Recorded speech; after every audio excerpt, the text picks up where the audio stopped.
Welcome to ICC, saudara. Mungkin ada yang baru balik liburan? Baru balik liburan. Oke. Buat saudara yang baru pertama kali hadir di ICC, selamat datang. Senang sekali saudara bisa bergereja di tempat ini. Mari kita satu di dalam doa. Mari kita berdoa. Di tempat ini tidak ada nama lain yang kami sembah, kami tinggikan dan kami percaya hanya satu nama, nama Tuhan Yesus Kristus. Kau nama yang kekal yang ada di dalam hati kami. Dan kami percaya di dalam Engkau ada kekuatan yang baru. Di dalam Engkau ada penghiburan. Dan di dalam Engkau Tuhan Yesus ada pemulihan. Kau bekerja di tempat ini, di dalam kehidupan setiap kami satu persatu. Tidak ada yang Kau lewatkan Tuhan. Kami percaya kami pulang dari tempat ini membawa kemerdekaan baru di dalam nama Tuhan Yesus Kristus. Semua yang percaya, mari sama-sama katakan amin. Pagi hari ini judul sharing saya adalah Failures Do Wonders. Boleh kita baca sama-sama? 1, 2, 3.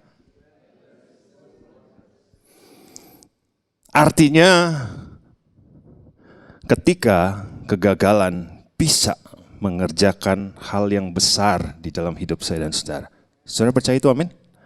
Ketika kegagalan bisa dibalik oleh Tuhan mengerjakan hal yang ajaib di dalam hidup saya dan saudara. Saya mulai dengan ini. Kemarin liburan saya menonton sebuah film dan film ini menurut saya bagus banget. Kalau saudara senang dengan film perang, film ini rekomen supaya saudara bisa nonton dengan keluarga, saudara bisa nonton dengan orang-orang yang saudara kasih. Judulnya adalah The Covenant, Guy Ritchie. Ada yang nonton? Satu? Ada yang lain? Udah ada. Filmnya ini bagus banget, saudara. Berarti karena banyak yang nggak nonton, spoiler alert-nya harus ini ya. Tentang dua orang yang saling menyelamatkan. Satu orang Afghanistan, satu orang Amerika Serikat. Film ini menampilkan betapa high commitment dari dua orang ini saling menjaga sehingga good, happy ending. Mungkin setelah ini atau besok masih ada per hari ini filmnya di bioskop. Kalau saudara sekali lagi suka film perang, mungkin saudara harus nonton. Nah, film ini high commitment dari dua orang ini luar biasa. Di Alkitab ada satu cerita justru terbalik dengan film ini. Ketika mereka di Covenant dua-duanya high commitment, tapi ada di Alkitab sebuah cerita. Murid Tuhan Yesus, dia awalnya high confidence. Tapi akhirnya ketika ada goncangan datang, dia berubah. High confidence-nya hilang. Ada yang bisa tebak siapa murid Yesus itu? Siapa? Bisa lebih kencang lagi? Siapa? Petrus, betul sekali. 100. Pagi hari ini kita akan belajar tentang Petrus. Kita akan melihat kehidupan dia. Khususnya bagaimana Tuhan memproses kehidupan Petrus.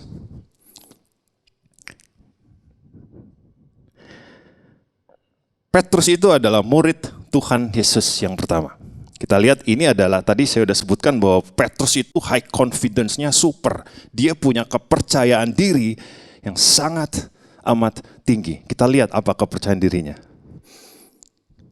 Dia adalah murid Yesus yang pertama. Dia pernah berjalan di atas air. Kita tahu ini. Kemudian ini ada kalimat, biarpun mereka semua tergoncang imannya karena engkau, aku sekali-kali tidak.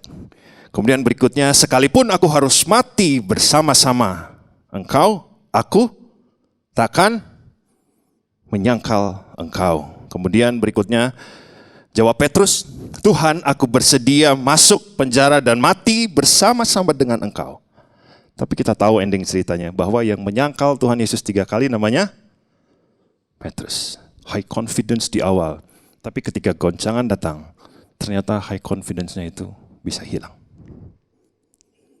Berarti ketidakkonsistenan dari Petrus kita sudah bisa lihat, saudara. Markus 14 ayat 71.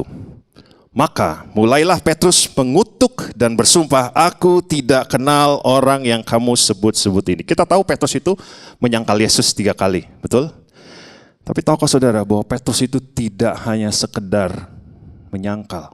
Di sini dituliskan, maka mulailah Petrus mengutuk dan bersumpah. Jadi kurang lebih keadaannya, saya bersumpah saya tidak kenal orang itu. Dia mengutuk dan saya bersumpah tidak mengenal orang itu. Penyangkalan Petrus adalah penyangkalan yang luar biasa serius. Jadi bukan hanya sekedar bilang, oh saya tidak kenal orang itu, saya tidak tahu orang itu. Tapi ini adalah sebuah penyangkalan yang levelnya sangat serius. Tapi kita lihat, tadi high confidence, tapi akhirnya toh dia juga menyangkal. Kita lihat ayat berikutnya. Matius 26, ayat yang ke-75. Maka teringatlah Petrus akan apa yang dikatakan Yesus kepadanya. Sebelum ayam berkokok, engkau telah menyangkal aku 3 kali. Kita perhatikan ini. Lalu ia pergi, keluar dan menangis dengan sedihnya. Ada ayat lain yang bicara tentang ini, Markus 14 ayat 72, ini sebagai compare aja. Lalu menangislah ia terseduh-seduh. Ini bahasa Inggrisnya saudara. And he went out and wept bitterly. Wept bitterly itu kurang lebih adalah satu perasaan terpukul yang dalam karena pelanggaran yang dia lakukan sendiri. Wept bitterly itu sebuah kekecewaan, kemarahan kepada diri sendiri yang bercampur, bergulung-gulung sampai dia itu menangis terseduh-seduh. Jadi penyesalan yang dialami setelah menyangkal, Petrus jatuh ke dalam stress level yang sangat tinggi karena dia ternyata seorang yang sangat confidence, akhirnya menyangkal 3 kali. Di dalam keadaan itu, bagaimana caranya supaya Petrus bisa pulih? Kita akan belajar bersama-sama pagi hari ini saudara. Kita akan lihat bagaimana pemulihan seorang yang namanya Petrus. Pertanyaannya, Petrus bisa pulih atau tidak? Jawabannya adalah bisa. Tapi detail by detail yang dikerjakan Tuhan dalam proses pemulihan dari Petrus, ini yang indah. So pagi hari ini, kalau saudara dan saya datang dengan keinginan untuk dipulihkan, percayalah di dalam Tuhan ada pemulihan. Amin. Saudara percaya di dalam Tuhan ada pemulihan? Kita masuk ke poin yang berikutnya.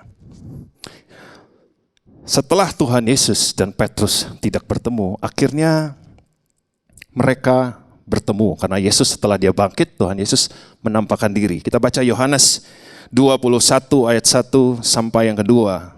Kita boleh baca bersama-sama saudara? Saudara bisa lihat ke depan, 1, 2, 3.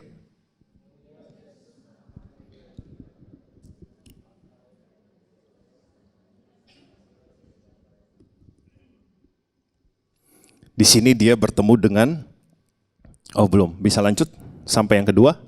Di pantai itu berkumpul Simon Petrus, Thomas yang disebut Didimus, Nathanael dari Kana yang di Galilea, anak-anak Zebedeus dan 2 orang murid yang lain. Jadi terjadi pertemuan antara orang yang menyangkal dan orang yang disangkal. Yesus yang disangkal bertemu dengan yang menyangkal, yaitu Simon Petrus. Jadi kita bisa bayangkan mereka face to face. Dan kita lihat bagaimana Tuhan memulihkan Simon Petrus. Poin yang pertama. How deep is your love? Bukan judul lagu ini saudara. Seberapa dalam kasihmu? Jadi poin yang pertama adalah Tuhan Yesus mulai memulihkan Petrus. Dia mulai dari his heart, dari hatinya. Jadi Petrus dimulai pemulihannya dari hati. Mari kita lihat ayat Yohanes 21 ayat 15 sampai yang ke-18.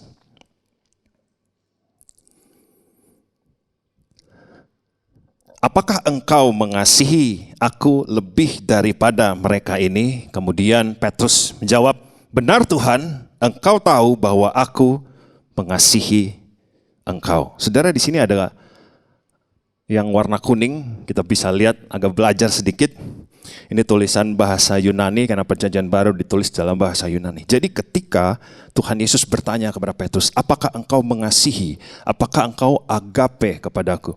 Dijawab oleh Petrus, benar Tuhan, aku tahu. Aku phileo kepada engkau. Di dalam struktur bahasa, Petrus harusnya dia bisa jawab, aku agape kepadamu. Tapi dia jawab, aku phileo kepadamu. Agape itu adalah kasih Allah, kasih tertinggi. Tapi phileo adalah levelnya di bawah dari agape. Kasih persaudaraan, kasih persahabatan. Jadi waktu Tuhan Yesus bertanya, apakah engkau mengasihi aku? Apakah engkau agape kepadaku? Dijawab oleh Petrus, aku phileo kepadamu. Itu pertanyaan pertama. Kita lihat pertanyaan kedua. Tuhan Yesus menanyakan hal yang sama. Apakah engkau agape kepadaku?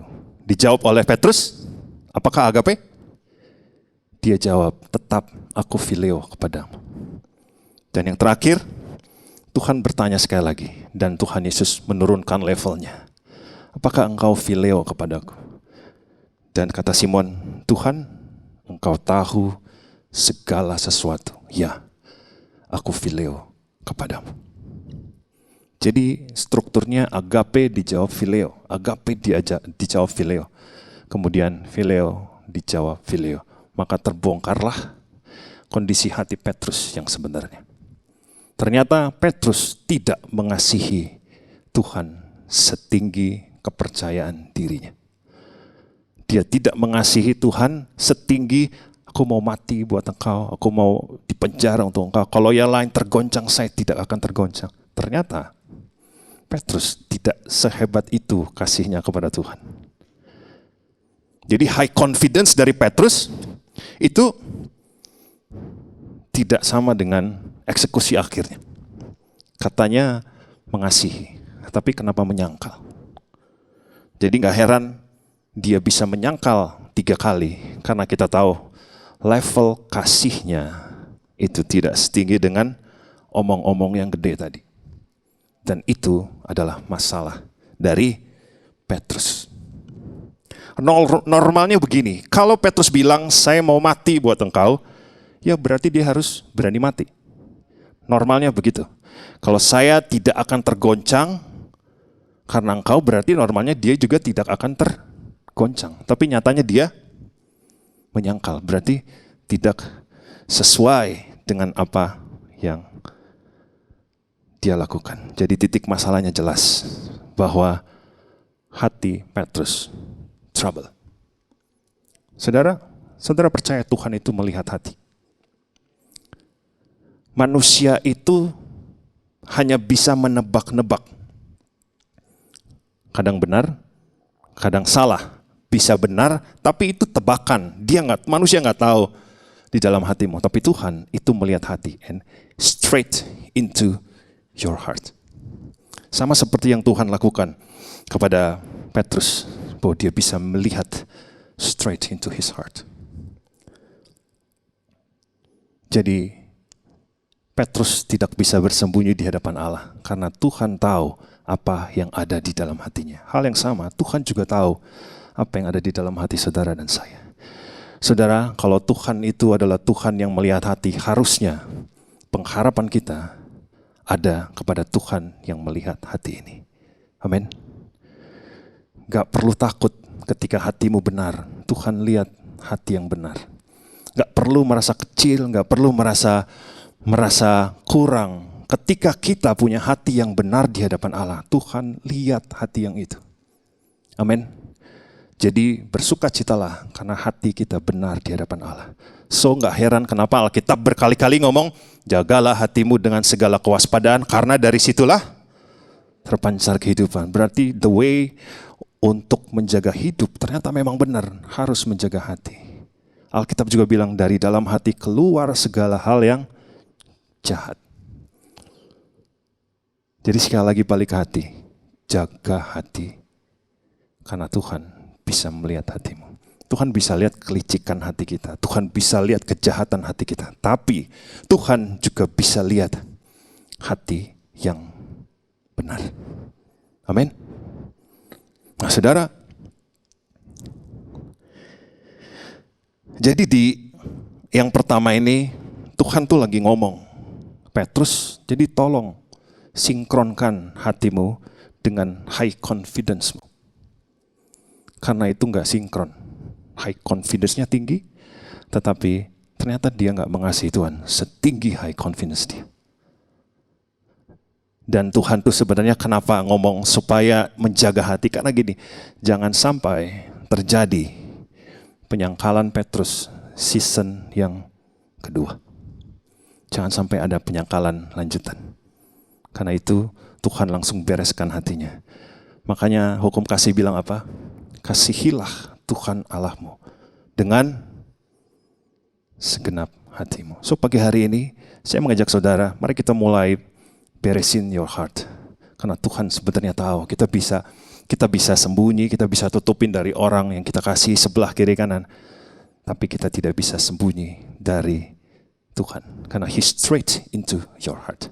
Amin. Jadi hal yang pertama, Tuhan memulihkan Petrus itu dimulai dari His heart. Dan kita juga bisa memulai pemulihan dari hati kita masing-masing. Poin yang kedua, God's love. Ini cara Tuhan menolong Petrus supaya dia bisa pulih. Kasih Allah. Nah, kasih Allah itu adalah karakter Allah. Karakter itu berarti menyatu dengan natur Allah. Berarti semua yang keluar dari Allah, itu karakternya, itu adalah kasih. Karena karakter itu sudah menyatu dengan natur Allah. Nah, kita akan lihat. Saudara, sebenarnya ketika Petrus dan Tuhan Yesus bertemu, ini bisa jadi ajangnya Tuhan untuk frontal menegur dia. Jadi sebenarnya Tuhan Yesus bisa-bisa aja ngomong, kamu kenapa menyangkal saya? Kenapa di halaman imam besar, kenapa kamu sangkal saya 3 kali? Kamu kan logatnya Galilea, sudah jelas kamu adalah orang yang sama dengan Yesus, karena Yesus adalah Galilea. Dan waktu itu adalah di Yerusalem. Dari situ orang sudah nebak, tapi kenapa kamu menyangkal saya? Sebenarnya momen itu bisa dipakai Tuhan untuk menegur dia, tapi Tuhan Yesus tidak lakukan itu. Dia tidak datang dengan teguran yang frontal untuk mempermalukan dia, tidak. Indahnya gini, Tuhan datang dengan ini. Kita lihat Yohanes 21 ayat yang ke-15. Mari kita baca bersama-sama, saudara, dari depan sampai belakang. Yohanes 21 ayat 15. 1, 2, 3.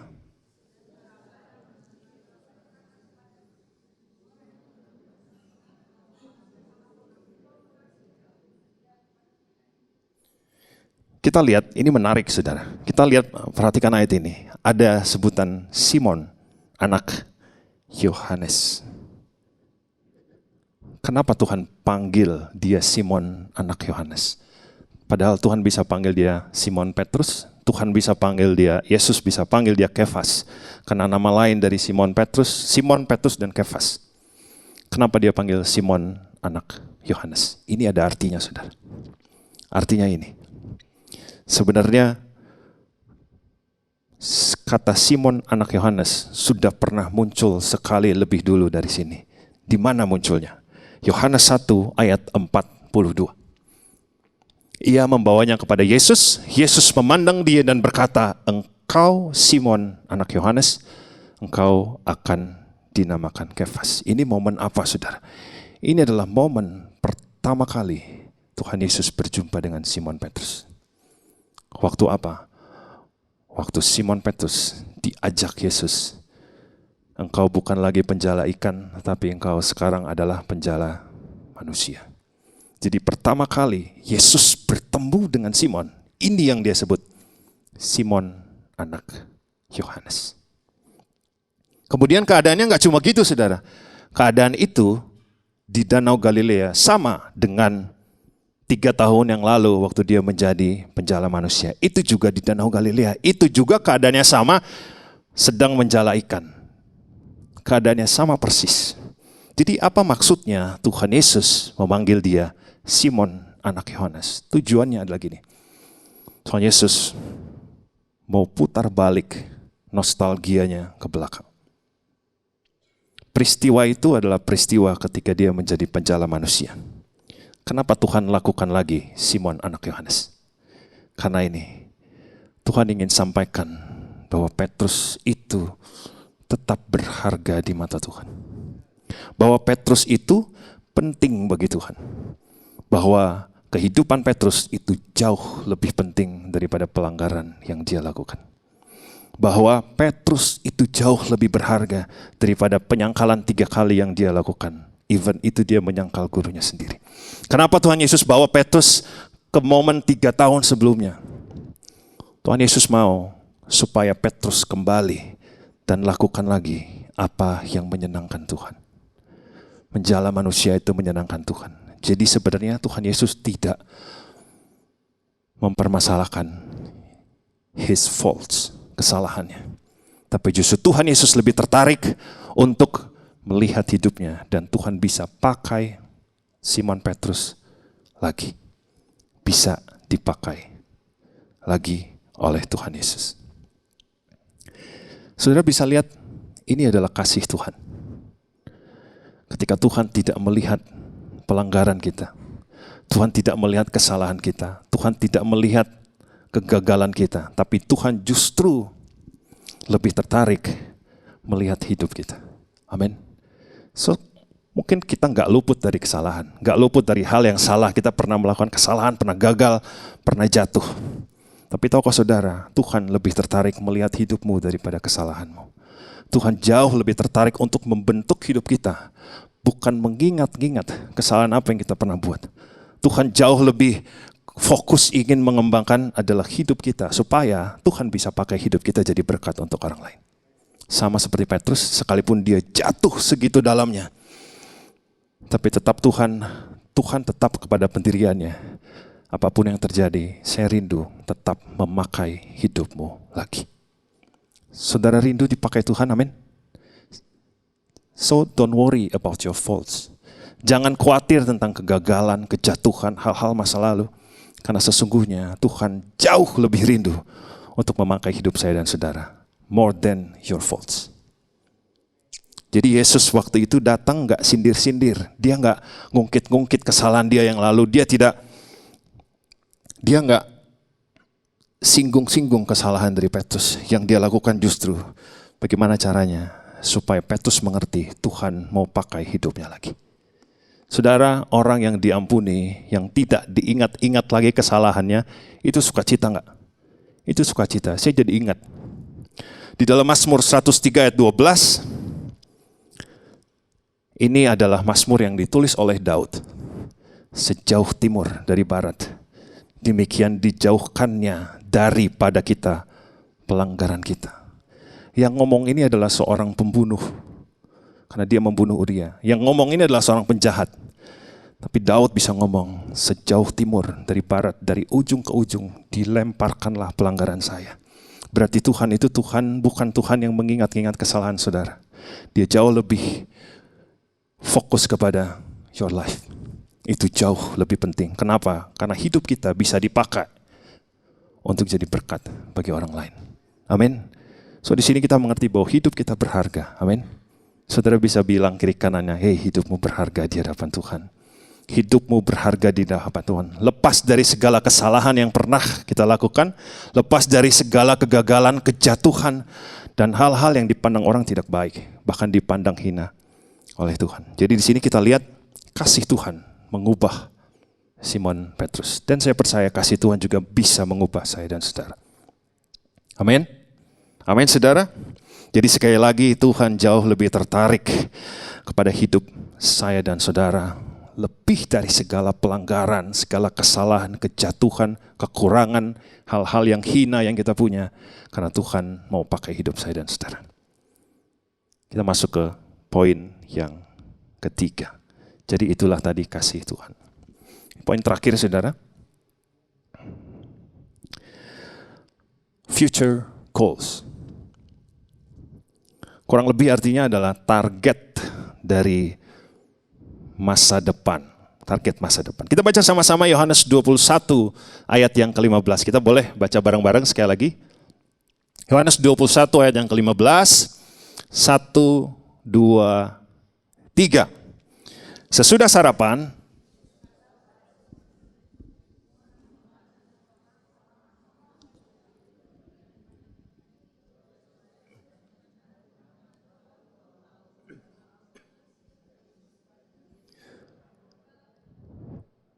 kita lihat yang terakhir. Kata Yesus kepadanya, gembalakanlah domba-dombaku. Jadi masih di dalam diskusi pertemuan antara face to face Tuhan Yesus dan Simon Petrus.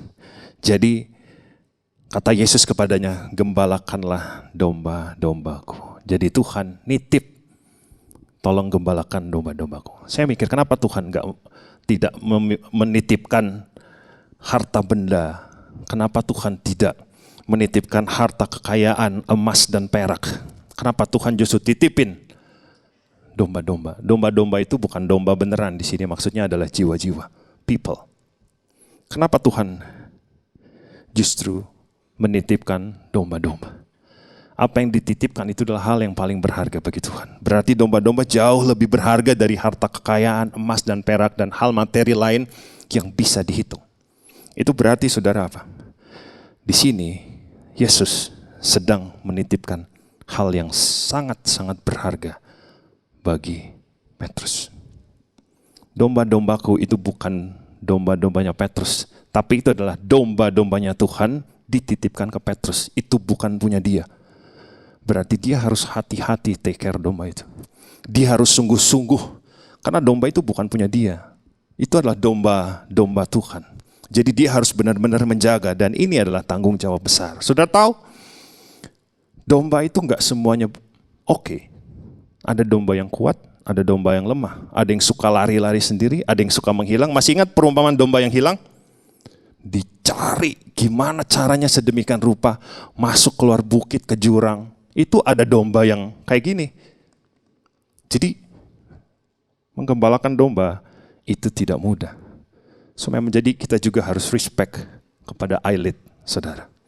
Respect kepada orang yang dipercayakan Tuhan menggembalakan saudara. Kepada senior pastor kita, kita harus respect. Kenapa? Karena tugas sebagai gembala itu tidaklah mudah.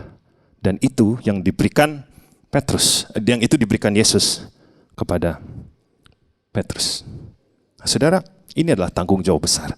Nah, ini ada hal yang menarik. Coba kita lihat. Di poin ini, ketika Yesus bilang, gembalakanlah domba-dombaku, itu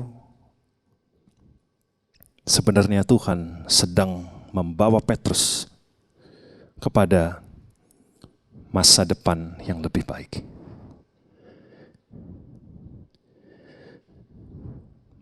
Mana buktinya? Jauh setelah ini terjadi, jauh setelah mereka bercakap-cakap di sini, diskusi pertemuan ini, ada satu kejadian yang luar biasa yang terjadi di dalam kehidupan Petrus. Kita baca, saudara, Kisah Para Rasul 2, ayat yang ke-41. Saya akan bacakan buat saudara. Orang-orang yang menerima perkataannya itu memberi diri dibaptis, dan pada hari itu jumlah mereka bertambah kira-kira 3.000 jiwa. Jadi konteks ini yang sedang terjadi adalah Petrus, dia sedang khotbah. Dan waktu dia khotbah, akhirnya yang memberi diri dibaptis itu ada 3.000 orang. 3.000 banyak atau sedikit? 3.000 itu banyak. Tapi masalahnya poinnya bukan itu. Poinnya adalah yang melakukan ini adalah orang yang pernah menyangkal Yesus 3 kali. Yang melakukan ini adalah orang yang pernah menyesal, menangis terseduh-seduh. Orang yang pernah terpukul karena pelanggaran yang dia lakukan. Tapi pada akhirnya, di masa depannya, di hari esoknya, dia bisa membawa dengan sekali khotbah 3.000 orang bisa dibaptis dan menjadi murid Kristus. Bukankah ini adalah masa depan yang dipulihkan oleh Tuhan? Dari seorang yang jatuh, dia sudah kembali ke pekerjaan lamanya, menjala ikan, tapi akhirnya Tuhan tarik hidupnya dan Tuhan ingin buktikan, di dalam saya hidupmu bisa berubah. Di tangan Tuhan, masa depanmu bisa jauh lebih baik dari hari ini. Saudara, kalau Tuhan bisa memulihkan Petrus, Tuhan bisa memulihkan saya dan saudara. Amin. Kalau Tuhan bisa detail per detail membuat satu pemulihan yang sempurna, dia juga bisa memulihkan saudara. Saya nggak tahu apa pokok yang saudara rindukan tentang pemulihan. Maybe your financial, keluarga, your relationship, kesehatan, hubungan dan lain sebagainya, pekerjaan. Saudara percaya ada pemulihan baru yang bisa datang dalam hidup saudara. Amin. Dari sini terbukti bahwa orang yang pernah gagal belum tentu masa depannya gagal. Failures do wonders. Di dalam Tuhan ini bisa terjadi di dalam hidup saudara.